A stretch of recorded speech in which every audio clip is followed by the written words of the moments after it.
global advertiser for innovative outdoor solutions.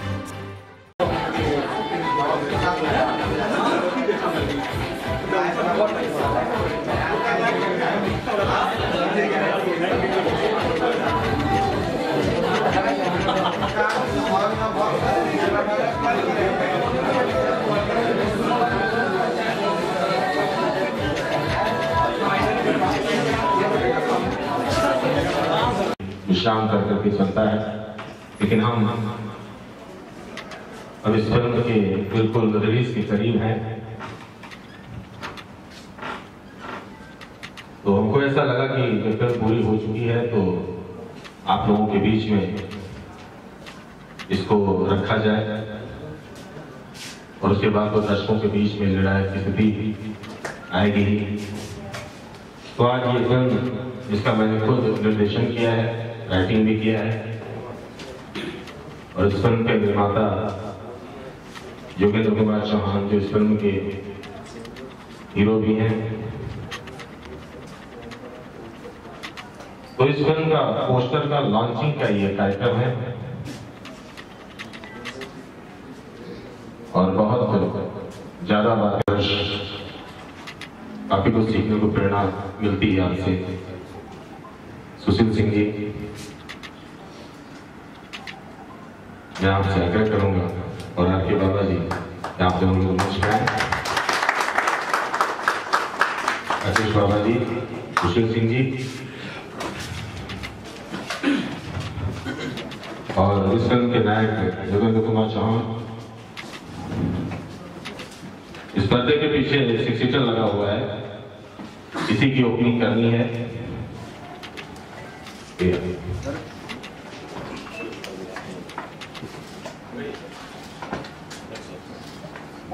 ये opening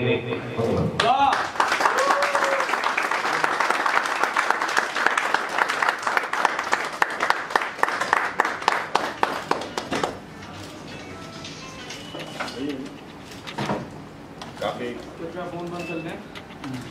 2 minute के लिए शांति चाहूंगा मैं आप लोगों से। बहुत हमारे लिए सुखद पल है कि आप लोगों के बीच में 2 शब्द रखने का मौका मिल रहा है। जहां इतनी भागा भागी है, जहां इतनी भीड़ है, जहां इतना संघर्षों का रेला लगा हुआ है, उस बीच में आप हमारे बीच में उपस्थित होकर हमारा हौसला अफजाई कर रहे हैं, ये हमारे लिए बड़े सौभाग्य की बात है। इस फिल्म के बारे में कुछ बता दूं मैं आपको। ये फिल्म पूरी तरह से हिंसा से परे है, हिस्टोरिकल फिल्म है, बिल्कुल कहानी पे काम किया गया है, गांव की रियल कहानी है, सत्य घटना पर आधारित है ये फिल्म। इसमें किसी तरह का फिल्मीकरण नहीं किया गया है। कोशिश की गई है कि बिल्कुल सारी चीजों को हूबहू प्रस्तुत किया जाए, और अब ये कोशिश कहां तक कामयाब होती है इस फिल्म को देखने के बाद ही पता चलेगा। और इसके कलाकार हैं, इतने भी आर्टिस्ट हैं, लगभग सब लोग नए ही हैं। संतोष जी भी हैं, संतोष श्रीवास्तव जी, मैंने खुद उसमें अभिनय किया है, कोशिश किया है कि अच्छा कर सकूं। निर्देशकीय पारी में भी आप लोगों के आशीर्वाद से कोशिश किया है कुछ अच्छा दे सकूं। मैं सुशील जी से चाहूंगा आशीर्वचन के रूप में, और हमारी फिल्म के लिए और हमारे लिए हमारे योगेंद्र कुमार चौहान जो इस फिल्म के हीरो हैं और प्रोड्यूसर भी हैं, उनके लिए 2 शब्द अपने आशीर्वचन से संबोधित करें। सुशील जी। धन्यवाद भाई। मैं इस फिल्म की पूरी कास्ट की जिंदगी और योगेंद्र जी आपको ढेर सारी बात आया, और प्रकाश जी आपकी निर्देशक की पारी के बारे में नहीं पता था। ये नई प्रतिभा का पता चला। तो बहुत बहुत बधाइयाँ, शुभकामनाएं। और जैसा आपने कहा कि पूरी तरह से गंवई फिल्म है, तो बिल्कुल जब भी ये फिल्म रिलीज हो मुझे बताइएगा, हम जरूर देखने चलेंगे साथ। और पूरी टीम को बधाई। कहानी पे काम हो ये जरूरी है और पर्दे पर यही दिखेगी, मेरा ऐसा मानना है। और मुझे पूरा विश्वास है कि ये फिल्म उस कसौटी पर प्राप्त करेगी। फिर से एक बार निमंत्रित करने के लिए धन्यवाद। आप सबको ढेर सारी बधाई। मन में डर भी है लेकिन हौसला भी है कि कुछ अलग करने का प्रयास किया गया है। मैं दो शब्द राकेश बाबा जी से सुनना चाहूँगा। बीमार चल रहे हैं बेचारे, तो अब जितने भी लोग यहाँ आए हुए हैं, हमारे मीडिया के बंधु, हमारे साथी, हमारे एंटी हीरो ग्रुप्स के काफ़ी लोग यहाँ पे उपस्थित हैं, मैं सबको बहुत दिल से धन्यवाद देना चाहूँगा। आज मेरा परिवार मेरे साथ खड़ा है, इस बात के लिए बहुत खुशी है मुझे। और हमेशा भी चाहेंगे कि इस तरह से सब लोग मेरे साथ खड़े रहें। और मैं अपने मीडिया बंधुओं से चाहूँगा कि आप जैसे चाहें संवाद स्थापित कर सकते हैं, हम आपके साथ बातचीत करना चाहते हैं।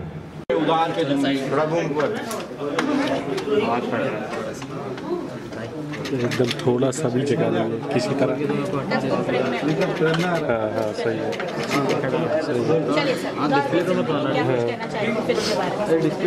जी, ये फिल्म पूरी तरह से गांव की सत्य घटना पर आधारित है और एक ऐसी महिला की कहानी है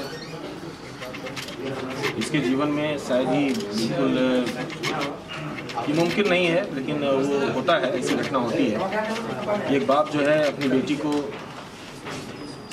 उसकी शादी के लिए जितना परेशान होता है, उसको सुहागन बनाने के लिए जितना परेशान होता है, उससे कहीं ज़्यादा वो बाप उसे विधवा साबित करने के लिए परेशान होता है। इसका मूल सारांश ये है, यानी समाज की उदंड प्रवृत्ति के लोग, आसपास के इर्द गिर्द के लोगों द्वारा इतना प्रताड़ना दिया गया उसे, सुहागन रहते हुए भी प्रताड़ित हुई। और जब वो औरत विधवा होती है, पूरे समाज ने उसे जो है विधवा मानने से ही इनकार कर दिया।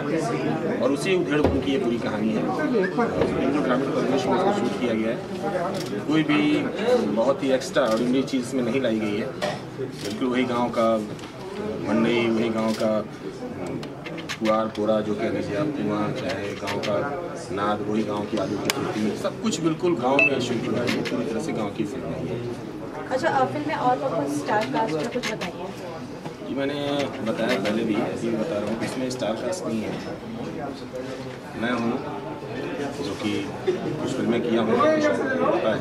इस फिल्म में मेरे अजय भोजपुरी विलन हैं और दूसरे संतोष श्रीवास्तव जी हैं, जेके चौहान जो इस फिल्म में हीरो हैं, मेरे साथ हैं। उनकी भी 5-6 फिल्में हैं एज ए कैरेक्टर आर्टिस्ट, लेकिन एज ए हीरो इनकी पहली फिल्म है। बाकी स्टार कास्ट में तो नहीं देना चाहिए। बाकी सर आपसे जानना चाहूँगी आखिरी किरदार के बारे में कुछ बताइए। और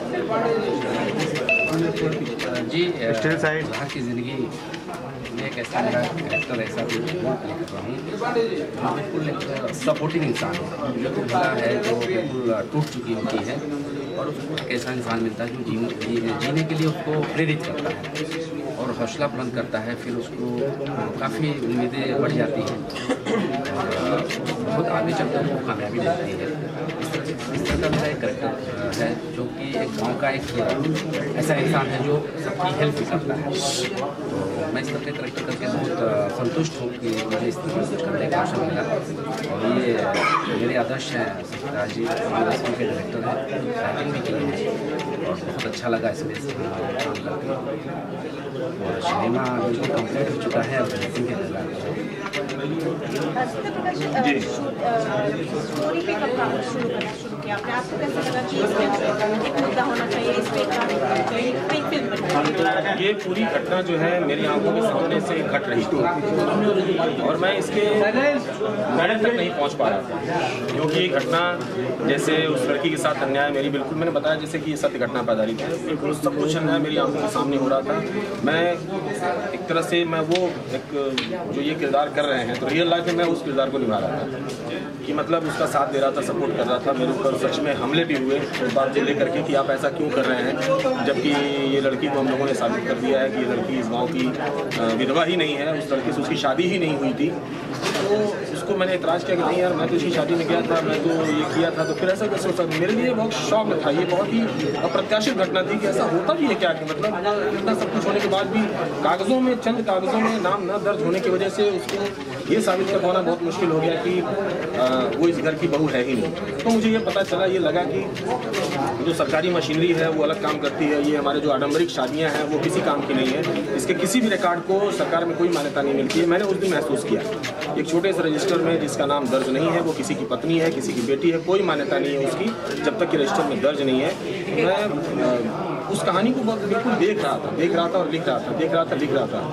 तो अंत में जब कुछ निर्णय आया, उस वक्त मैंने फिल्म को कंप्लीट किया और फिल्म बनाने का विचार बनाया कि बनना चाहिए।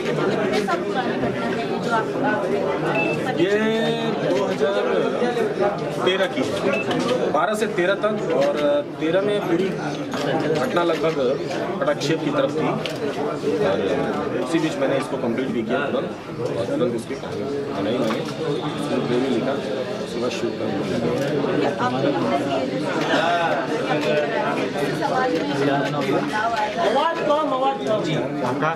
मुझे पूरा विश्वास है कि ऐसी कहानी है जो सिनेमा में इस तरह का एक पहला प्रयास भी है जो अच्छा लगेगा दर्शकों को और मन को भाएगा, क्योंकि इस तरह की घटना होती है गांव में, जो आदमी हर तरह से उसको इग्नोर करता है कि नहीं ये ऐसा नहीं हो सकता, ये इस काबिल है ही नहीं। तो इंसानियत का रास्ता भी मिला है और काफ़ी हद तक हर मुश्किलों से जूझ करके वो जो कामयाबी पे आई है, ये एक तरह से एक नई शुरुआत भी है और स्टोरी वाकई में बहुत ही अच्छी है, जो कि हर दर्शक को देख सकता है। फैमिली ड्रामा है, बिल्कुल ये कहानी है, और परिवार के साथ बैठकर देख सकते हैं, जिनमें से बिल्कुल साफ सुथरी। देखिए फिल्म सेंसर में जा रही है और इसका ट्रेलर भी 4-5 दिन के अंदर आप लोगों के बीच में होगा, और मैं अपनी तरफ से कुछ बातें कहना चाहता हूँ फिल्म के बारे में। जैसे मैं भी सिनेमा से जुड़ा हुआ हूँ,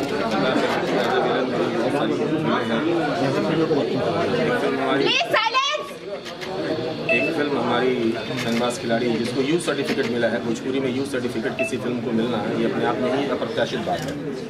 ये 9 तारीख को बिहार में रिलीज़ हो रही है 35 थिएटर में धनबाज खिलाड़ी, उसको भी यू सर्टिफिकेट मिला है। कोशिश हमारी ये है कि सेंसर में जाए तो ये भी यहाँ के सेंसर में पहली बार हो, 6 साल के बाद 6 साल तक किसी की फिल्म को नहीं मिला यू सर्टिफिकेट। कोशिश है हमारी कि मतलब साफ सुथरी फिल्म के तौर पर ये जानी जाए। जैसा कि मैंने बताया कि लोग यहाँ रोज़ मुहूर्त होता है, रोज़ सारी बातें होती हैं, हम डिफरेंट करने जा रहे हैं। लेकिन मैं सच बताऊँ आपको, दिल टूट जाता है जब कभी हम जो विदेशी डेलीगेट्स आते हैं, मॉरिशस, गुयाना, फिजी, चिनाड, वहाँ के जो हमारी भाषाभाषी लोग हैं जो वहाँ पे रहते हैं, जिसको हम भोजपुरी भाषा ही बोलते हैं, जो गिलमिटिया बन के कभी वहाँ चले गए और उन लोगों ने वहाँ पे जाकर अपना देश बना लिया। तो मेरी जो सीधे संवाद होता है तो वहाँ दर्द बहुत होता है कि हम जो आज सिनेमा निर्माण कर रहे हैं ना, बिल्कुल कहीं न कहीं से नकल कर रहे हैं, नाम तक की नकल है, स्टोरी तक की नकल है। तो मेरी जब बात एक बार मैंने जैसे ये सत्य घटना पर काम करने की कोशिश की, गिलमिटिया पे मैं कुछ वर्क किया हूँ और कर भी रहा हूँ, तो इसी दौरान मेरे कुछ डेलीगेट्स से बात हुई विदेशी लोगों से, तो उन लोगों का एक दर्द था कि हमने पूछा कि सर भोजपुरी फिल्में इतने बड़े पैमाने पर बन रही हैं लेकिन मॉरिशस में, गुयाना में, फिजी में नहीं लग रही है, क्यों? तो लोगों ने बोला कि भोजपुरी वहाँ के जो लोग हैं बहुत दिन पहले यहाँ की तपती हुई, सुनती हुई जज्बातों को लेकर वहाँ पहुँचे, और आज की हालात में जो हिंदी सिनेमा दिखा रहा है वही भोजपुरी दिखा रहा है। उनको नहीं देखना है इसी फिल्म में, मेरी माटी उसमें नहीं दिख रही है, मेरा अपना घर मुझे नहीं दिख रहा है, मेरे अपनी कल्चर उसमें नहीं दिख रहे हैं, तो मैं हम लोग वहाँ पर उसको परमिशन नहीं देते हैं। बड़ा दुख हुआ मुझे कि हम बहुत ही बड़े बड़े स्टार पैदा कर लिए, बहुत बड़े बड़े फिल्में बना ली, लेकिन अपनी माटी को नहीं छू पाए। कहीं ना कहीं जो दर्द जो पीसता है उनकी बातों से लगता है। मैं अपने ओपिनियन इसलिए देना चाह रहा हूँ मीडिया के माध्यम से, उन लोगों के बीच में बैठने के बाद वो कष्ट होता है, वरना 7 देश जिस भाषा को अपनाए हों और उसकी फिल्में 1.5 करोड़ से ऊपर की रिटर्न ही नहीं दे पाए, ये दुर्भाग्य की बात है। कहीं ना कहीं हमारी संस्कृतियों के साथ, कहीं ना कहीं हमारे कल्चर के साथ, और उसका एक और भी पक्ष है, एक भी और भी पहलू है जिसको मैं कहना चाह रहा हूँ अपनों के माध्यम से, टेलीकास्ट कर सकूँ। बंगाल में मैंने प्रेस क्लब में इस बात को उठाया था, क्योंकि वहाँ के पोस्टर लॉन्चिंग कर रहे थे अपनी फिल्म रंगबाज खिलाड़ी का, तो कई पत्रकारों ने इस बात को पूछा था कि आपका सिनेमा इंटरनेशनल वे पे समृद्ध नहीं है। तो मेरा एक ही लफ्ज़ था, एक ही था कि सिनेमा उस भाषा का समृद्ध होता है जिस भाषा का रंगमंच समृद्ध होता है। भोजपुरी का रंगमंच बिल्कुल नहीं के बराबर है। इस सिनेमा की समृद्धि के बारे में सोचना भी गलत है। रंगमंच किसी भी भाषा का उसकी संस्कृति, उसकी कला, उसके साहित्य, उसके दर्शन का होमवर्क है। जिसका होमवर्क अच्छा होता है उसका क्लास वर्क अच्छा होता है, ये मेरा मानना है। तो लोगों को लगा ऐसा कि लोगों ने नाच पे प्रश्न किया कि आपके यहाँ आइटम सॉन्ग ज़रूरी होता है। मैंने कहा वो आइटम सॉन्ग तो आपका दिया हुआ नाम है, हम तो नाच है, जिसको हमारे गाँव में नाच बोलते थे, वो नाच है।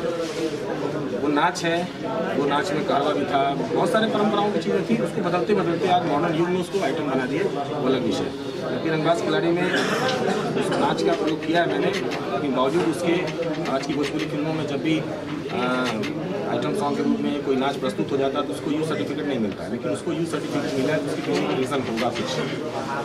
यही है कुछ बातें जो सिनेमा के बारे में मुझे आपसे कहनी थी, और भी जो चाहें आप मुझे पूछ सकते हैं। अच्छा, तो जैसे भी आपने कहा कि बाहर देशों में फिल्म नहीं लगती है, तो कुछ प्रयास किए जाएंगे इस फिल्म को रिलीज करने का? देखिए सर, मेरी बात कई लोगों से हुई है। जैसे बहुत बड़े साहित्यकार हैं अभिमन्यु जी, भोजपुरी में बहुत बड़े बड़े साहित्य हैं उनके। मैं भोजपुरी के बहुत सारे दर्शक चाहे लेकर बहुत सारी चीज़ों से वाकिफ़ नहीं है, भोजपुरी के उसके व्याकरण से वाकिफ़ नहीं है, उसकी शब्दकोश से वाकिफ़ नहीं है, इसका बहुत कष्ट होता है, शब्दों का थोड़ा सा घाल मेल पता नहीं चलता। तो बात चल रही है मेरी, और बहुत ही जल्द ही कुछ अच्छा रिजल्ट आने की कोशिश है, क्योंकि गिलमिटिया मेरा जो सब्जेक्ट है उस पर मैं काम करना चाह रहा हूँ। बहुत सारे लोगों से बातचीत चल रही है, तो उनका मानना यही है, जैसे मैंने पहले ही बताया, कि हमारी संस्कृति, हमारी कला, हमारी सभ्यता अगर दिखती है, वरना जिस तरह से आज की मेकिंग है वो तो सभी लोग बना रहे हैं। हिंदुस्तान में एक जैसी फिल्म बन रही है, चाहे तो फाइट है, तो आइटम सॉन्ग है, चाहे तो गाना है, और ड्रेस के पहनावे आप देख ही नहीं है, तो उनको उसमें कल्चर नहीं दिखता। उनकी शिकायत यही है, ये सच भी है, झूठ भी नहीं है, इसको हम कह सकते हैं कि उसमें कल्चर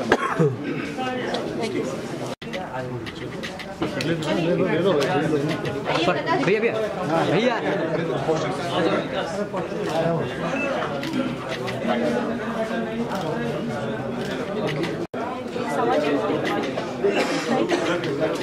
जी, जैसा कि मैंने अभी सुना कि प्रकाश जी जो इस फिल्म के डायरेक्टर भी हैं और एक्टर पहले रह चुके हैं, ये उनकी के रूप में पहली बार सबसे पहले उनको बताया। इस फिल्म की कहानी, जैसा कि मुझे बताया, पूरी तरह से गवाही कहानी है और इसमें ऐसा नहीं है, कहानी सब घटना पर आधारित है।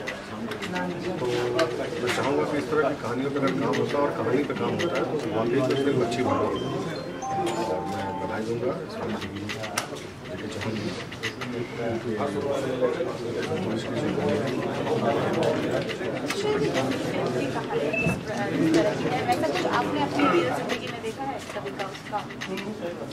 नहीं, वही भी मैं बात कर रहा था, कहानी के बारे में बात कर रहा था। तो लेकिन कुछ न कुछ घटनाएं होती हैं जो हम सबके पास घटती तो है, लेकिन कोई उसको नोटिस करता है, कोई नहीं। अच्छी बात ये रही कि ये कहानी नोटिस हुई और उसके साथ घटना पे आधारित तो बेहतर तरीके से फिल्म बनी हुई है, ऐसा मुझे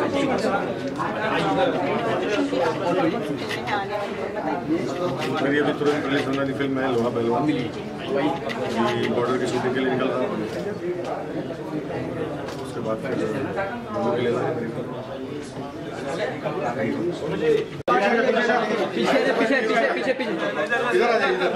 फोटो हाँ तो पीछे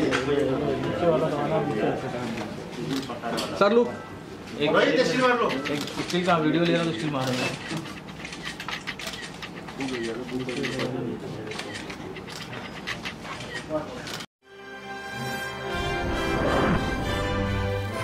Global Advertiser for innovative outdoor solutions. Global as a company, it has never compromised on its service quality and commitment, and that is the reason our clients do keep on coming again and again to us for our service. The mission of the company is to rise on the graph of betterment for every campaign handled by us.